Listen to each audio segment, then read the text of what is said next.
listening to the Weekly Service podcast, crowdsourced wisdom to help you reimagine life.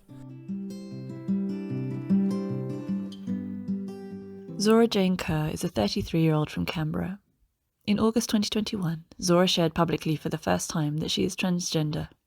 In that post, she described her experience of living in a male body for 32 years as being like waking up on the wrong bus, but being too scared to hit the buzzer and step off, or let another passenger know you are lost.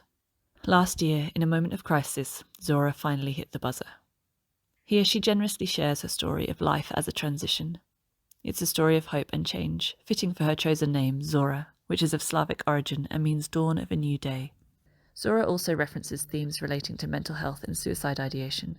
As a listener, we encourage you to take care and to reach out for support if you need it.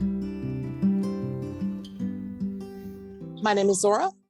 I think I'm a pretty ordinary person, and I'm going to tell you a story about my life. And it's mainly about how hopefulness has sustained me. As a disclaimer, I use some gender terminology and vocabulary because they're the terms that I learned as a very young person. And so these are the ones that are most comfortable to me.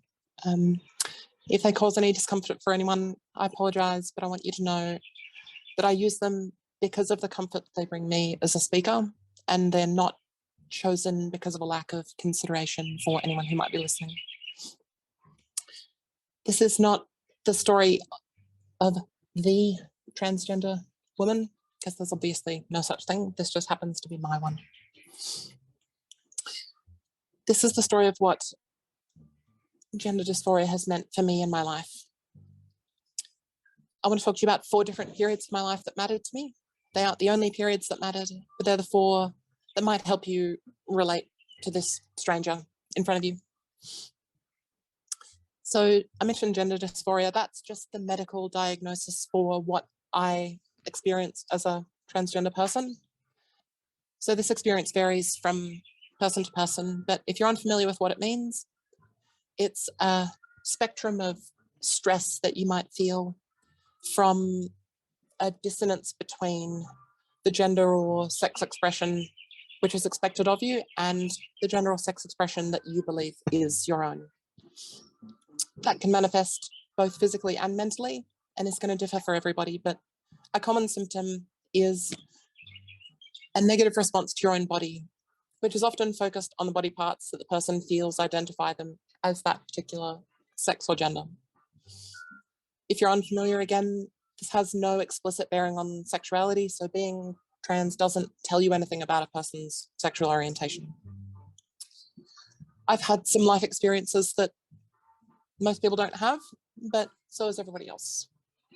So over the course of my life, I've become pretty good at learning about other people while not letting anyone learn about me. I've been a collector and keeper of lots of secrets, but I've always been slow to let out secrets of my own. Lest I release one too many, like the powers of Pandora's box.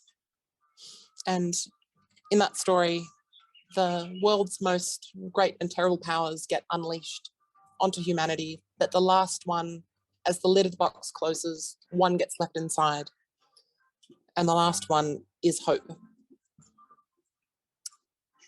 Hope's what sustained me since my youngest years, and I finally come to a point in my life where I don't need to hoard it and guard it.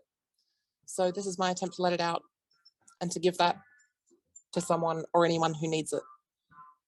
And if you don't need it, take it with you in your life until you find an opportunity to give it to someone else. So the first one I'm going to talk about is my childhood. My childhood was happy overall. I'm the youngest of 4 kids. I have 1 older brother and 2 older sisters. I felt loved and cared for by my family when I was little, but I couldn't understand or appreciate the significance at the time. But by the time I was about 10 years old, I'd already lived with gender dysphoria for several years. It mainly manifested as a sort of ubiquitous question that I always had in the back of my mind. It would be something along the lines of, I wish I knew what it was like to be a girl. And so it's a longing kind of question. It's an I wish I knew. As though I could learn to undo it if I knew enough or asked enough questions. I'd had thoughts of my whole early life that I wanted to be female, so I just assumed that was a part of the ordinary human experience. And I assume that this is what occupies everybody's time. Because I was about 10, my circle of thoughts and my feelings were normal to me, and I was simply living a human experience. And I understand that I was right now as well. It is part of ordinary human experience. It's not ubiquitous and it's not even common, but it is ordinary. It's just something that ordinary human beings feel. There are lots of compelling and powerful trans stories that start with something like an affirmation of, I always knew that I was living in a wrong body, or I always knew that I was a different gender. I sort of wish that when I was young, I had known that trans people existed, because that might have changed my own story. And maybe my internal monologue would have been one of those affirmations, rather than what I say that I gifted myself with, which was a bit of a negation. My story isn't one of ratifying one of those truths that I've known since I was a little baby, but of learning and becoming, because by the time I knew that my perfectly ordinary thoughts were uncommon but normal, living in the world had also taught me that they were supposed to be undesirable. So my trans story started with, I am a boy, and that's something that makes me want to die. But maybe I'll be luckier next time. So by the time I was about 10, I had concluded that it was too late for my wish. But next time was a great way to keep my hope alive and not succumb to misery about the fact that I felt like I'd missed out and that I couldn't do anything about my sex or gender in this world. Maybe I'll be luckier next time. In hindsight, that makes me wonder about what other 10-year-olds got to spend their time thinking about. I would be lying if I said I started trying to learn how to be a woman at the age of 10, because I didn't know what that meant. But that's what I was doing anyway, in the only ways that I knew how. When my parents weren't home, I might sneak into my parents' room and look at the differences in their clothes. I might try on my mum's bra and be mystified about why her body was so different from mine and why it would always be different from mine. Sorry if you didn't know that, Mum. I remember the first time I stood in front of a mirror at home in my primary school uniform and really noticed that I was visibly male. And sometimes that would be apparent even through my clothes.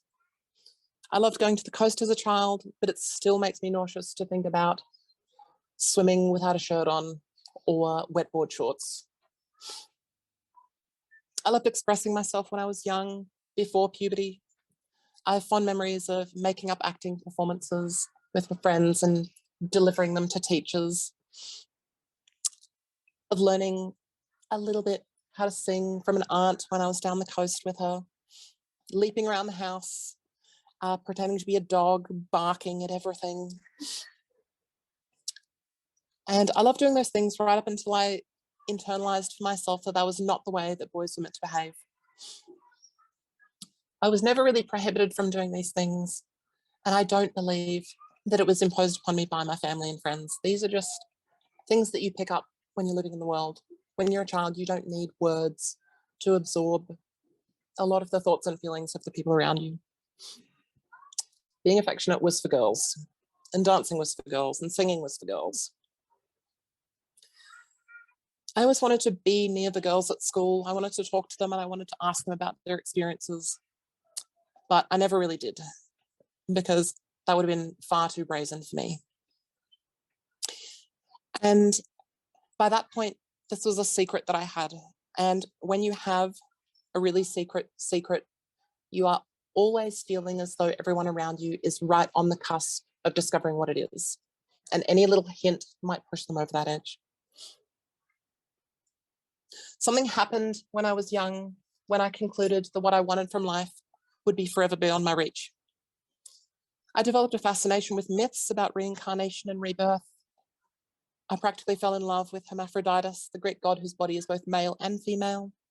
As a preteen, my favorite movie was The Swan Princess, which, in case you haven't watched it, is a princess who's cursed to be a swan during the day and returns to being a princess at night. I love stories like this because they told me something about change and transformation and gave me this fantastical sense of hope. Something else truly long-lasting happened when I was about 10, and I learned to think about my life backwards from death until now, effectively avoiding the present. I'd tell myself this life is not going to bring me what I want, so how can I just make it the best thing that I can so that there's something nice left behind after I die? And that's how I intuitively started to plan my life from about the age of 10. At about 11 or so, I learned about what we now call gender-affirming healthcare. I used computers to covertly read about sex changes from male to female. And sorry again, Mum and Dad, that probably wasn't as covert as I thought it was. I quickly learned what hormone therapy was. I learned about breast implants, genital sex change surgeries, and the advice that I saw was to do everything that you can before you turn 18. So that started a clock in my mind. But when I was about 12, my parents told me that we were packing up our life in Canberra and we were moving to New Zealand for my father's work for 2 years. Outwardly, I was very upset and angry that I was having to move my life, uproot school, leave my friends. But inwardly, that set something off, which was one of my greatest hopes. And inwardly, after reading about these sorts of gender-affirming healthcare, I came up with a kind of ideal.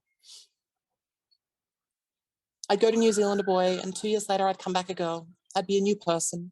I could be exactly or whoever I wanted. And the idea was the most exciting thing that my little brain could imagine. Maybe I'd even come back to Australia and I'd meet some guy who would want to be my husband, who knows. I only thought about husbands when I thought about the female me, and I thought about wives when it was the male me. And that was a curious thought. New Zealand was many things to me to this day, including the place of my first love, place of my first heartbreak, but it was also the place where I tricked myself completely about my identity, and it would take me around 15 or 16 years to recover. I didn't trust myself, and that came at a cost. My time in New Zealand. Puberty didn't really have very many surprises for me. I'd been reading about a lot of these things for a couple of years by this point. I hated sex education because it taught me everything about the differences between who I was and who I wanted to be, and how that was not going to be possible in my life. It crystallized what made me unhappy about myself. I disliked puberty more than the average because every time I noticed a change in myself, it was one step further away from where I wanted to be and one step closer to what I felt doomed that I would be. I went to New Zealand with a dream, but not a plan, because a plan requires you to share your ideas with other people. And this was something that was impossible for me to do. I questioned myself because of what I saw on TV and in movies, and from the passive instruction that wanting to change your sex or gender was kind of like wanting to be the villain in a Bond movie. I didn't see any good transgender people on screen or in the newspaper or in TV, and I didn't even learn the word until I was into my 20s. But at about 14, I sort of hopped, skipped and jumped accidentally into a relationship with a girl that lasted about 4 years, including long distance after my family moved back to Australia. I finished school and I returned there to be with her. And all I'll say here is that we were very young, and for a time we were very happy, but that this was a high school romance and ended the way that just about all high school romances do. The reason I mention that is because I made this relationship the kind of glue in the simplest magic trick that I ever pulled on myself. And that was to create a narrative in my head that went like this. You're in a normal heterosexual relationship. As the boy, this must be who you are. If it wasn't, then how would you have got here? After that relationship came to an end, and I was a few months away from moving back to Australia, something else happened. A man came into my workplace. He was young but older than me, and he was clean shaven, wearing a crisp business shirt with a tie, and it was brightly coloured and it contrasted amazingly with his darker skin. And I felt 10 or 12 years old again. And I was struck by that memory of thinking, maybe this would be one of those people who, if I'd done something, maybe they would want to marry me and live together. And that put me into a panic. And I was tremendously afraid that maybe I was gay. And at the time, fear was the right word. No one person made me think that being gay was a bad thing. In fact, I think it's a credit to my public school system that throughout my whole life, the teachers had emphatically said over and over and over, this is not a bad thing. You cannot use this as a slur. It's not something to be used to insult other people. And yet I'd absorbed all that just through living life, being young, being uneducated. My friends used it to make fun of people. I used it to make fun of people. It was just part of the language that was used as I was growing up. And yet, that's how I felt. And so I was confused and I was afraid. And after some time, that confusion and fear began to dissipate because a part of me came back to life. That little girl that hadn't seen sunlight or air since before I found myself in a relationship. In my adulthood. Despite a lifetime of positive affirmations that I have a strong emotional intelligence, I grew more distant and more estranged from my family. Not in a disruptive or explosive way. We simply drifted apart. Because as an adult, my inability to relate to myself made it impossible to relate who I was to other people. Whenever I stepped back and saw myself as a part of my family, I didn't know who I was looking at.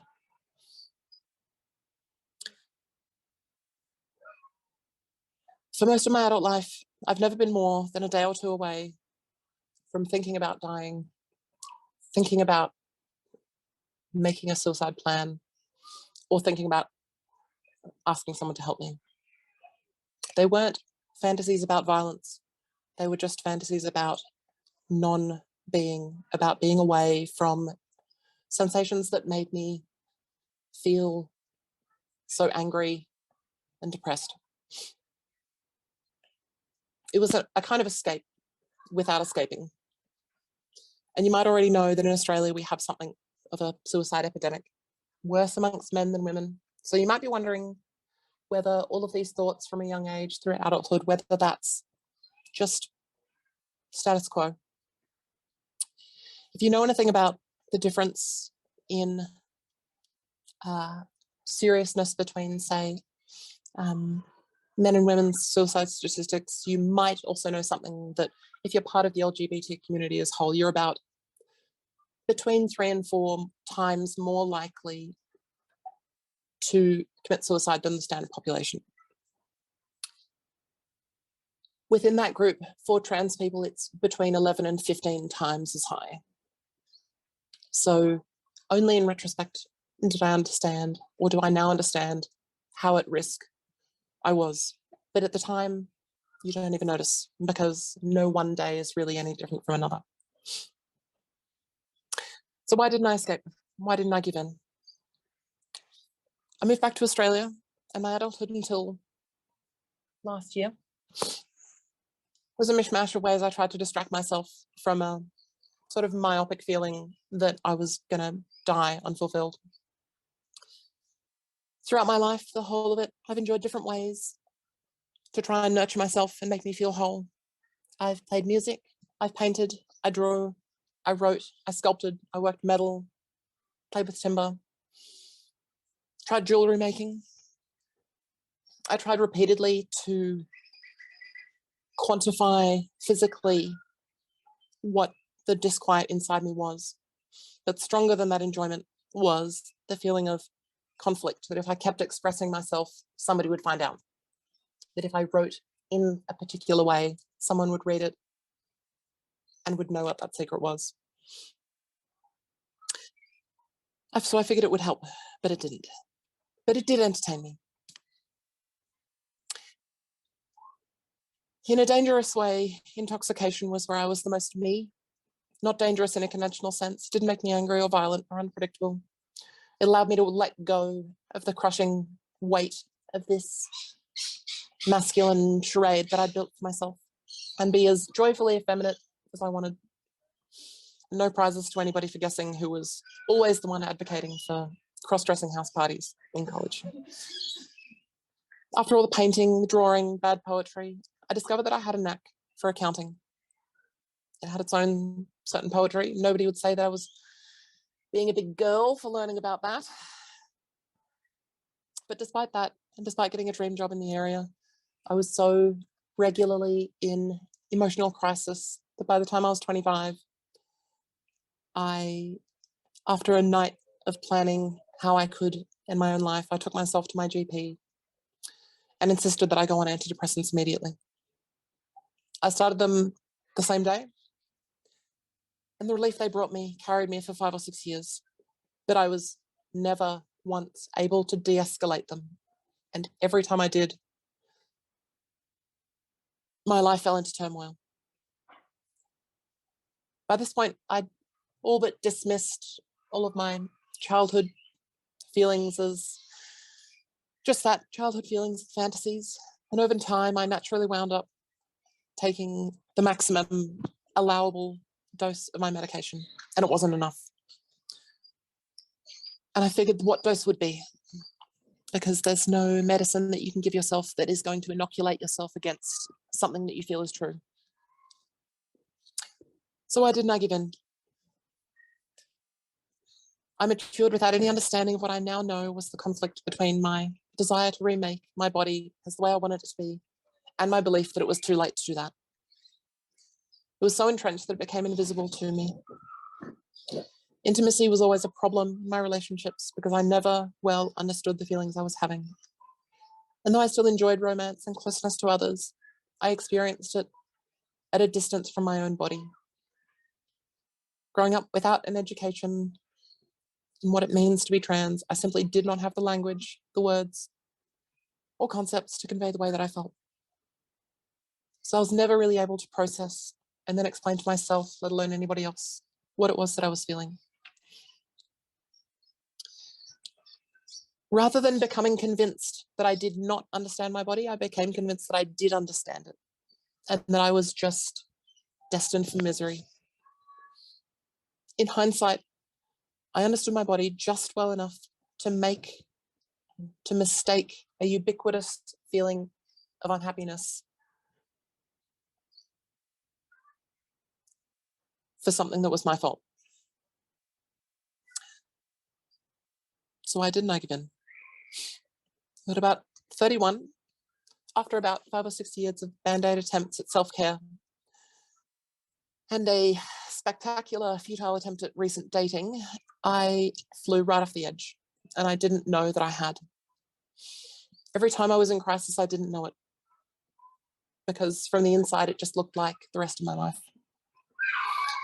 I didn't call anyone, not my family or my best friends, because I didn't even consider myself at risk.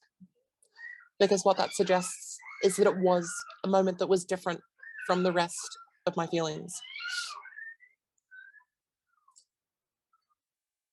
And I was asking myself that question at about midnight on a work night as I was just out for a walk with my dog.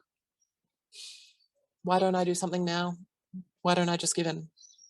And the answer is really simple. But the answer had sort of sat on the mantelpiece of my brain for so long that it had just become invisible to me. And for my whole life, I'd had it in the background. I was still thinking maybe I'd be luckier next time. And in that moment, I sort of, in a self-deprecating way, I was quizzing myself about why do I think it's going to be better next time? And why do I hold on to that hope? Because I'm someone who doesn't believe in reincarnation, and I don't believe that there's going to be a next time. And I found myself realizing that I was being sustained by something that I didn't actually believe. And that was my lightning bolt moment. And that was the ultimatum that stopped me from taking my own life. I revisited about 100 different moments from my earliest memories up until that day, and 100 different times that I told myself I'd be luckier next time, and 100 times I told myself that there would be no next time, but I hung on, and I didn't know what that hope was.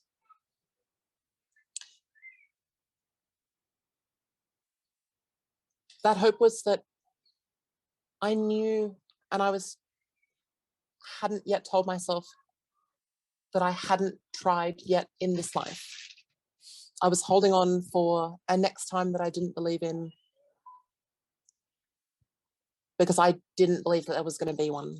I didn't want to give up until I had at least tried it for myself in this life. And then I was refusing to let go until I had at least tried. Way down in the bottom of that Pandora's box, that hope was still there. And that little girl was still there too. My life experiences of running myself up against that wall gave way, and I punched through it. And all of a sudden, to my surprise and shock, I was just left with just that one word, being transgender. And that was the only word that came to my mind. And it was the only thing that I could think of to describe myself. And every other way to describe myself disappeared. And I felt like I understood it. I hadn't given up because I hadn't tried. So in that moment, I choose to try rather than give up. And if you think about that for a second, it makes so much more sense. Because if I had believed it, I would have given up a long time previously. If I truly did believe that I was going to be luckier next time.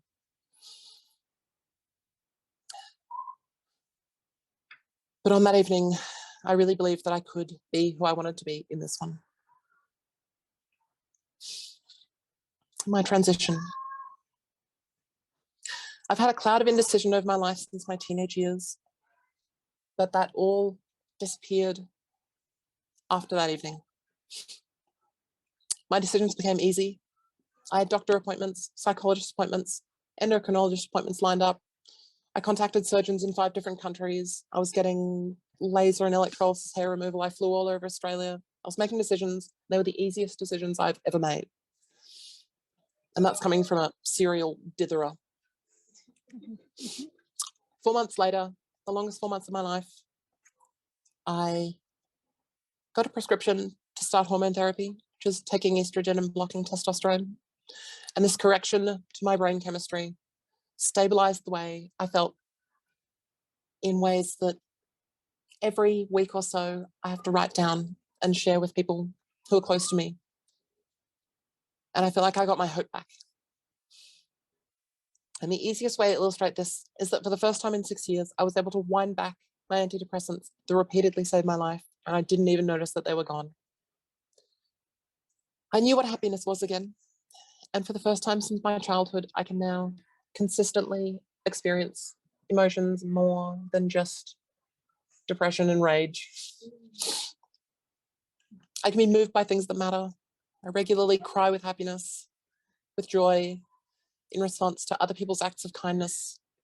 And I feel a part of my family again.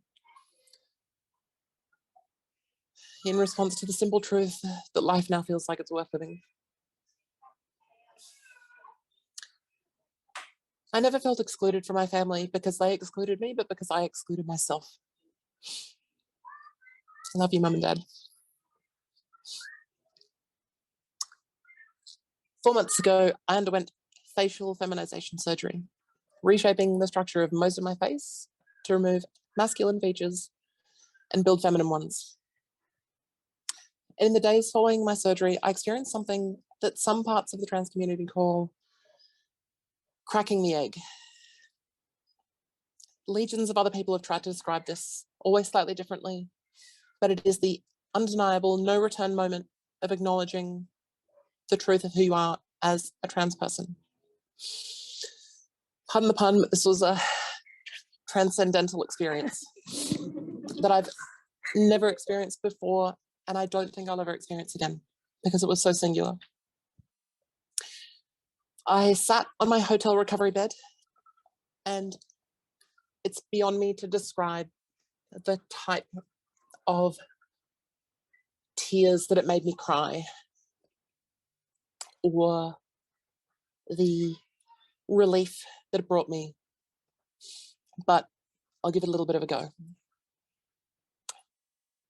The relief that I felt was so strong that I felt physically immobilized by it. And here's the egg bit. It felt like someone had swung a sword and split me in half from my head to my toes. Only it wasn't me that had been split. It was this masculine disguise. It was this illusion, this former self that I'd spent decades building around me. And underneath that invisible, impenetrable barrier that I built in front of myself was just me underneath. And to use that language, when the egg cracked, I experienced such a happiness that for a day or so, I became convinced that actually none of it was real. And I started to think that I must not have survived that moment a year ago. That it was too good, that I must have killed myself. And that this was actually the last gift that my brain was giving me as I lay on some hospital bed somewhere. I had a moment of peace that was beyond my comprehension, such that my brain created a fabrication to understand it. And it was a plausible one. It was 11 times more plausible for me than anyone else. But it didn't happen that way.